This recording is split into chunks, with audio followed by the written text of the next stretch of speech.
Esta es la octava audioconferencia y última audioconferencia que les vamos a regalar en función de que en marzo no pudimos hacer las conferencias que solemos hacer. Hoy vamos a hablar de un tema especial que es la tecnología que usamos, ¿sí? Porque más allá de todo el conocimiento que podemos tener, más allá de saber por qué esto, por qué aquello, una de las cosas importantes es ¿y qué hacemos con eso? ¿Y qué hacemos con lo que tenemos o lo que descubrimos? Hablar de la depresión, ese cambio tan drástico en la vida, para este medio como quien dice, internamente se arma.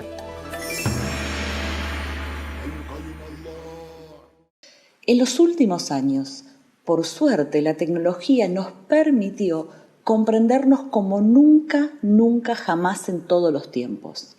Justamente esta comprensión de nosotros mismos es lo que hizo que la ciencia dejara de ser tan rígida y comenzara a unificarse otra vez con conocimientos ancestrales, con este otro concepto que habla de el hombre a cargo de sí mismo, el hombre como trabajador de su propia personalidad. Nos habla de cómo funcionamos, quiénes somos, por qué nos enfermamos. Y en esta tecnología vamos a hablar de palabras que algunas van a resultar bastante conocidas y otras no tanto porque son como nuevitas en el uso del trabajo con uno mismo. Uno de los primeros temas importantísimos es el diagnóstico, ¿sí?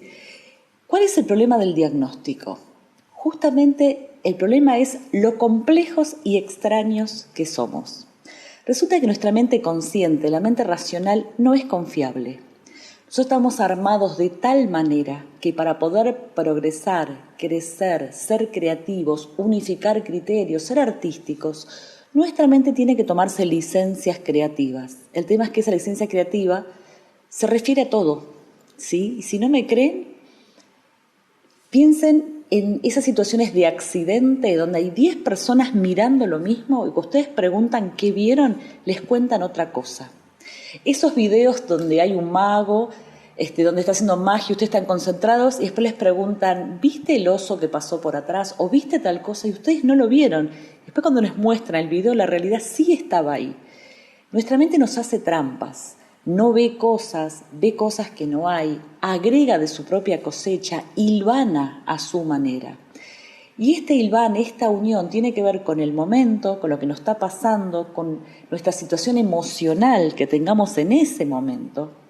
Y además tiene que ver con el hecho de que cada vez que revivimos algo, le vamos agregando lo nuevo que aprendemos en la situación presente. Por lo tanto, y esta es una estadística que es rarísima y de hecho cuando nosotros la vimos no nos gustó, hicimos todas las pruebas de vuelta para ver si era real.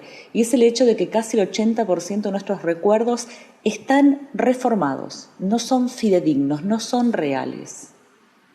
Sí, es bastante aterrador, pero esto es importante porque cuando nosotros queremos trabajar en nosotros, generalmente cuando algo aflora es una resultante final de todo un proceso y el proceso puede estar en su inicio muy lejos de esta parte que emergió como un problema.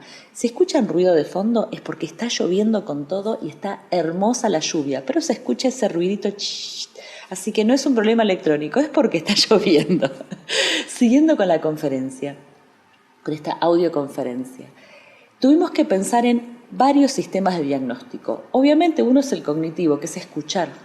¿Qué creo que me pasa? ¿Qué creo que le pasa al otro? ¿Qué siento? ¿Qué me está pasando? Es importante para saber qué es lo que quiero trabajar y qué es lo que está emergiendo en este momento como punto de trabajo. Pero por otro lado tuvimos que desarrollar técnicas que vayan al subconsciente, es decir, a nuestras verdaderas memorias. Porque adivinen qué, nosotros no olvidamos nada. Hay teorías que dicen que sí, que quizás el cerebro puede olvidar, pero la verdad es que cuando nos ponemos a buscar está todo ahí adentro.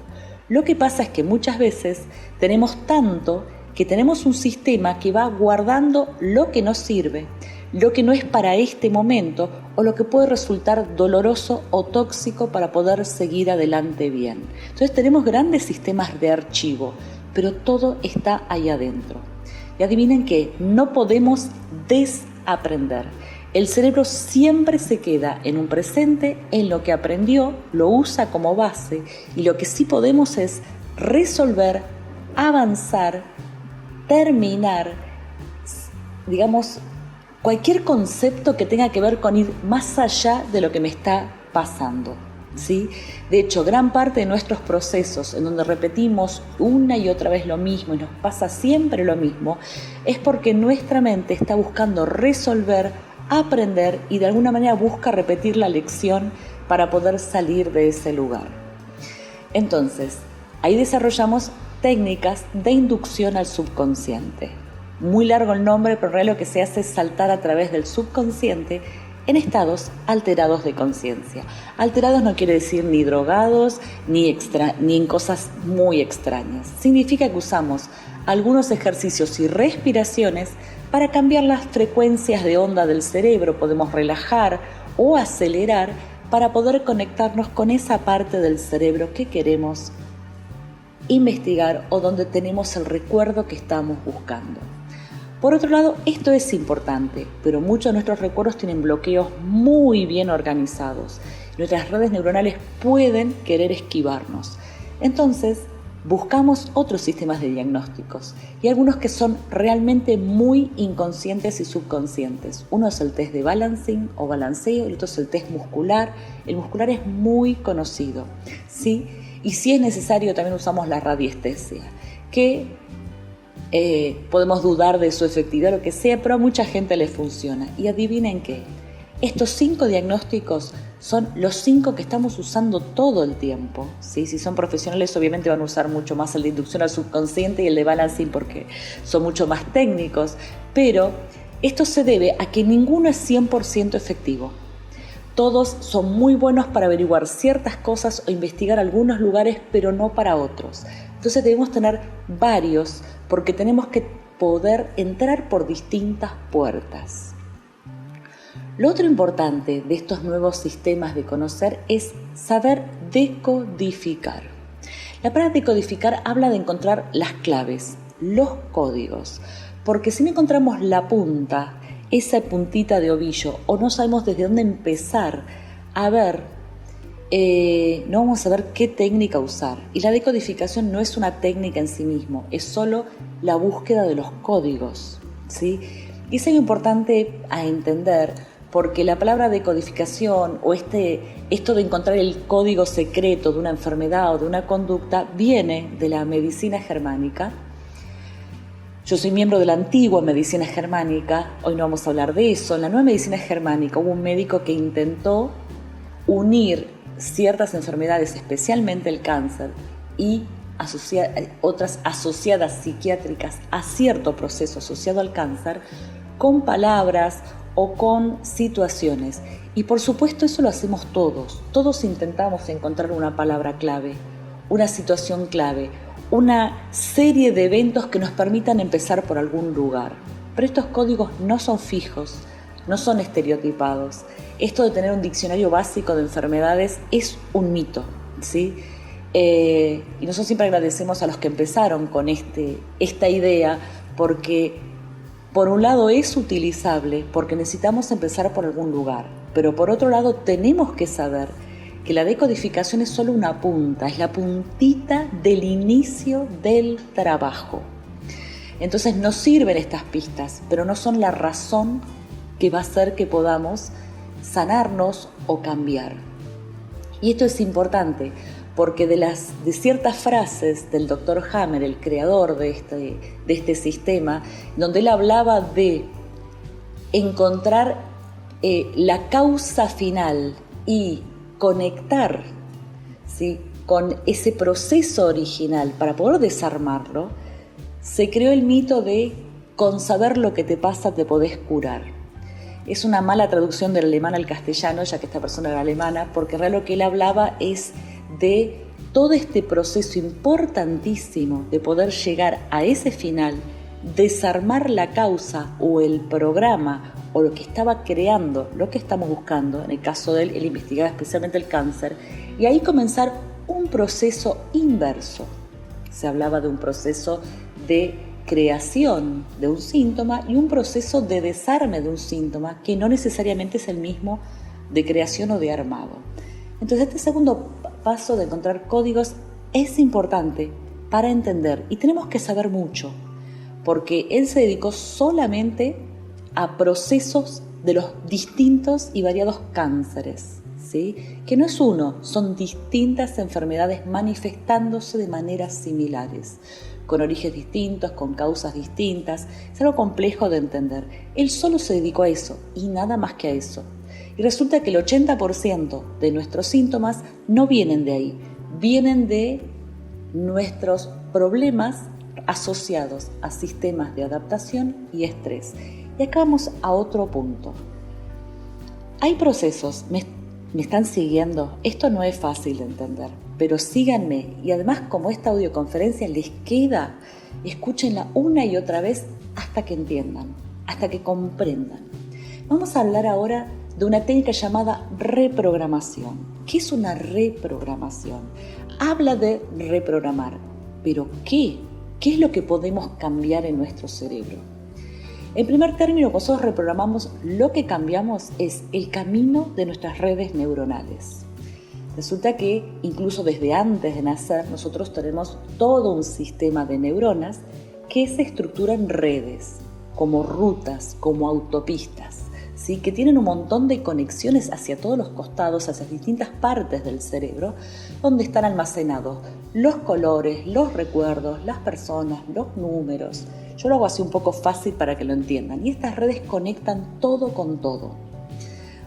Resulta que una vez que armamos una red, nosotros empezamos a responder de la misma manera a una misma situación, ¿sí? Si a mí siempre me gritan para que me calle, o cada vez que quiero hablar me gritan, un día voy a dejar de hablar porque sé que hay un grito y un reto. Y voy a crecer como alguien sin derecho a expresarme. En cambio, si soy un niño que cada vez que habla lo observan, a veces lo callan, a veces le responden, a veces lo educan, a veces, y le van enseñando las distintas respuestas que puede haber al hablar o al decir. Entonces yo voy a ser un niño que sabe que tiene derecho a hablar, un adulto con derechos a hablar y que además va a saber cuándo hablar, cuándo no, cuándo callarme, cuándo poder expresarme y estar muy ubicado en mis comunicaciones. Ese sistema de respuesta, por ejemplo, una vez que se arma, se convierte en algo que voy a usar toda mi vida. Esas cadenas, esas rutas de neuronas se conectan con neurotransmisores. Hay un neurotransmisor que va de una neurona a la otra y otro que lo recibe. Resulta que reprogramar se trata de cambiar esas redes. ¿Y saben por qué? Porque el conocimiento está en las redes neuronales. Nuestros movimientos, nuestros gestos, nuestra capacidad de emocionarnos. Eso lo sabemos todos porque todos conocemos a alguien que tuvo un accidente cardiovascular, un ACV, y quedó quizás sin movimientos físicos o sin ciertas emociones o sin ciertos recuerdos o sin poder hablar.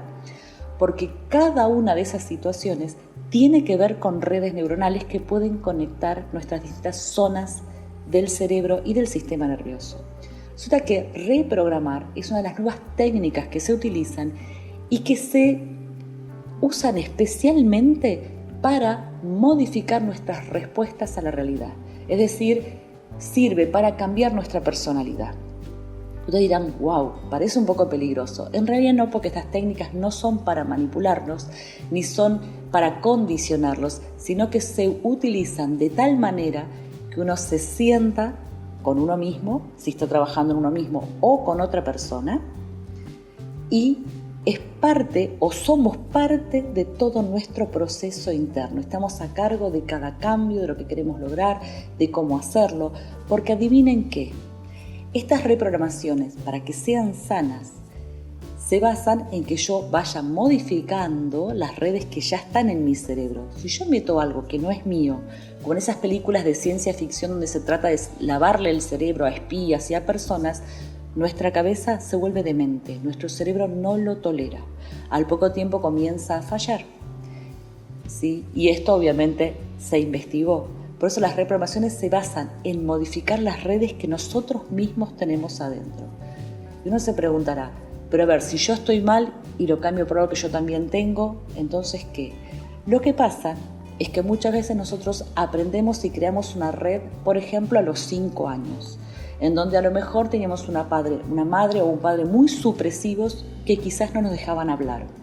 Pero después fuimos a la escuela, donde mejor tuvimos maestros o profesores que fueron excelentes y nos dejaban expresarnos. Y quizás tuvimos un buen grupo de amigos en fútbol o en vóley o en hockey que nos dejaban ser parte del grupo. Y después, no sé, quizás tuvimos nuestro primer novio o novia que eran hermosos y nos dejaban expresarnos. Y nosotros tenemos ambos aprendizajes superpuestos. Ese original, donde no merecemos hablar, y este segundo, en donde sí. Y resulta que nosotros tenemos distintos aprendizajes, distintas redes que nos permiten ir moviéndonos por adentro de nosotros hasta poder elegir cómo manifestarnos, cómo ser y cómo responder a la realidad según formas que a nosotros nos sirvan mucho más. Esto, por ejemplo, es muy fácil de entender si uno fue un niño que quizás pasó la infancia en una guerra, un día la guerra termina y descubre que todos los aprendizajes primarios de su vida no le sirven para el resto de la vida.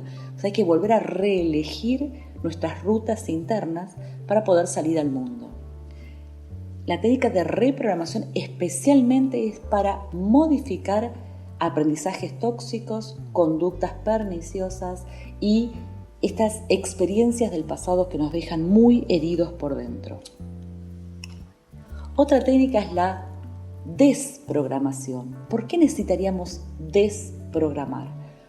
Por ejemplo, les doy un ejemplo muy sencillito. Imagínense que ustedes necesitan hoy apurarse, no sé, salir corriendo porque se olvidaron los chicos en la escuela. Para poder correr, subirse al auto, buscar los niños a la escuela, tienen que acelerar todo el sistema y reestresarse, ¿sí? Todo eso pasa en forma natural en nosotros. La sangre va a los músculos, al volante, a los ojos, manejamos rápido, tenemos esa atención. Cuando llegamos a la escuela, de golpe descubrimos que estamos en pantuflas y que no nos pusimos las zapatillas. ¿Por qué pasó eso? Porque todos los recursos fueron derivados a ese lugar donde era necesario, que era llegar a tiempo. Todo lo demás no importa. Y así es como quizás nos olvidamos la billetera con el registro para manejar y después volvemos despacito para que no nos agarre nadie, porque estamos diseñados para derivar los recursos a donde son necesarios. Si tengo que correr una carrera, los recursos van a estar en los músculos para poder correrla, en el corazón y los pulmones.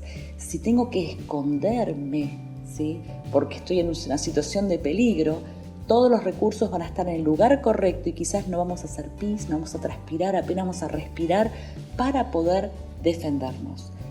De esa manera funcionamos todo el tiempo para las cosas más simples, como lavar los platos, como manejar, como las cosas complejas. Ahora, imaginen que ustedes por algún motivo grabaron que tienen que correr en forma permanente, que tienen que adaptarse en forma permanente y de golpe se les acelera la sangre y quedan con hipertensión. O todo el tiempo están volcando distintos niveles de colesteroles, para decirlo, triglicéridos, el colesterol malo, el bueno, en sangre porque están respondiendo a algo de la realidad. Es decir, quedaron mal administrados, para decirlo de alguna manera. Porque están en un divorcio, porque están por perder un trabajo, porque viven situaciones de miedo, porque, no sé, están pasando una pandemia.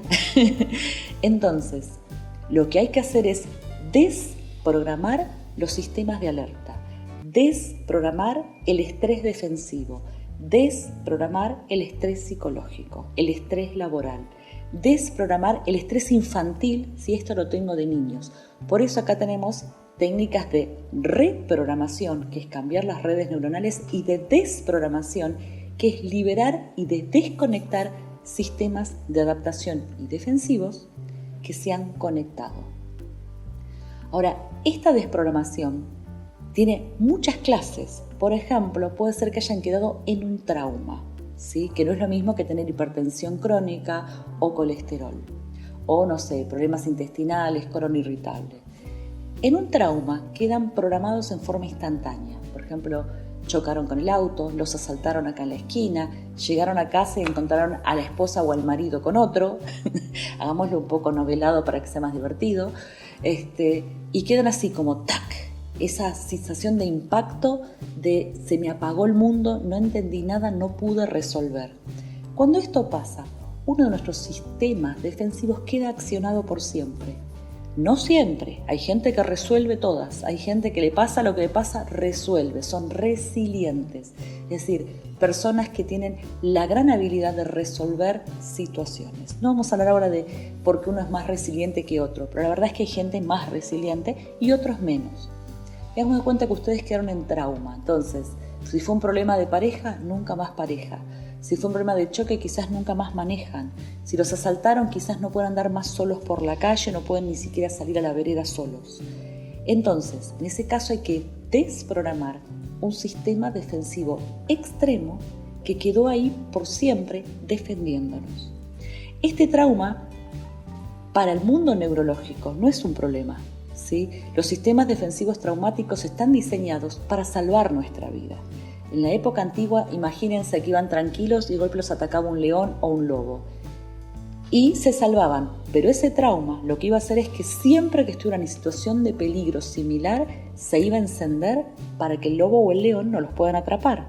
Era para salvar sus vidas, pero puede quedar de tal manera organizado que a nosotros nos arruine la vida y no nos deje hacer cosas que son buenas para nosotros o que nos gusten. Y hay traumas de todo tipo. Hay traumas que pueden encender respuestas como estas, en donde yo no puedo accionar.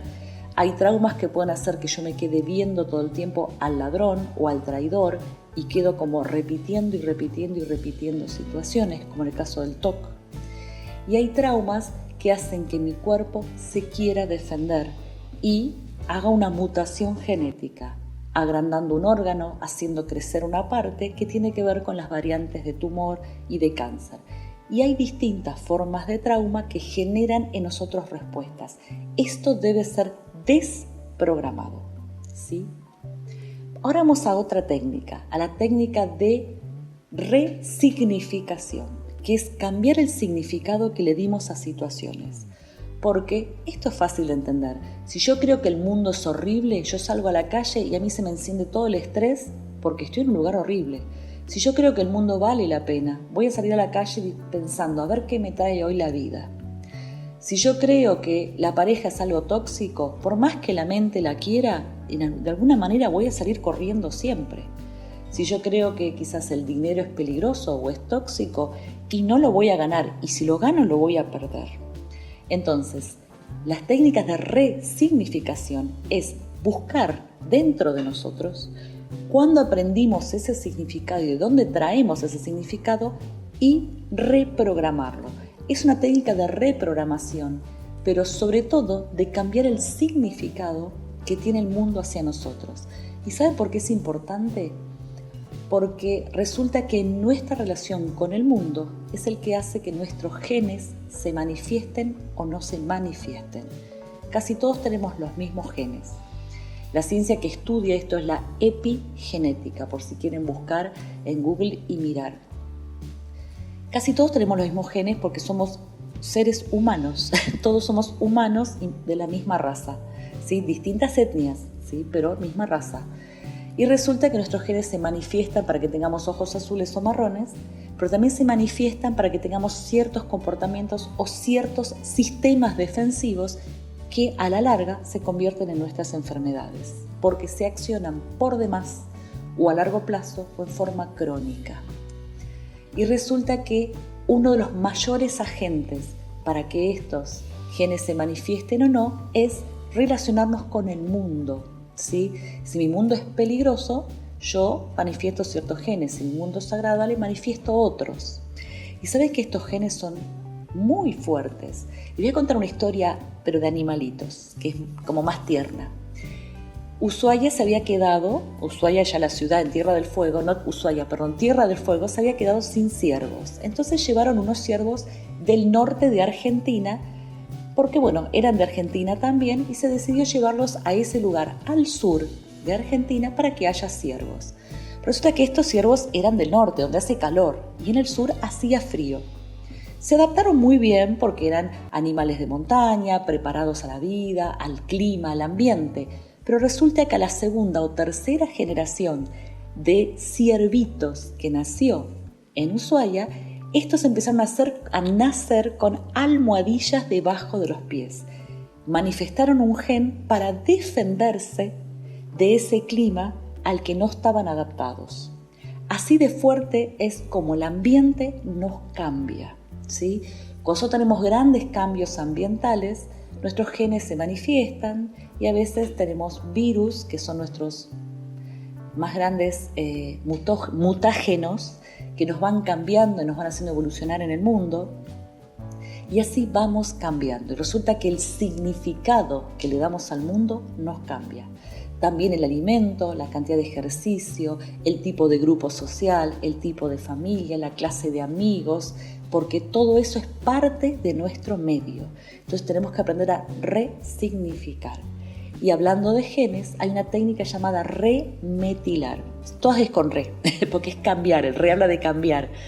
Porque los metilos son parte de esta manifestación genética que tenemos, y remetilar habla de hacer cambios profundos. Y hay un par de técnicas que fueron tomadas del antiguo yoga. Una es el Nidra Yoga profundo y otra es una técnica de remetilización que, basados en técnicas del yoga, se investigaron con escáneres en el cerebro para ver cómo realizarla y cómo funcionaba, y se encontraron técnicas efectivas para eso.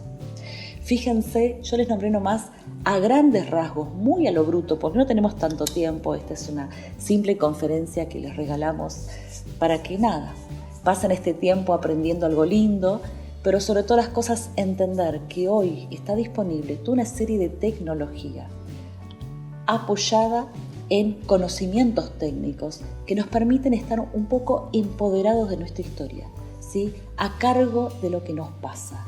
¿Sí? Mucha gente me llamaba a mí en estos tiempos y me decía: ¡ay, qué hacemos con lo que pasa! Lo primero es, chicos, elevar el sistema inmunológico.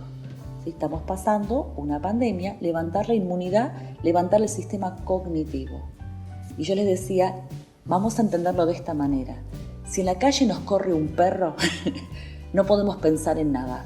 O si nos corre un asesino, no podemos pensar en nada, solo huir. ¿Sí? No podemos pensar ni en recetas, ni en el libro que leímos ayer, no podemos enamorarnos, no, estamos pensando en escapar.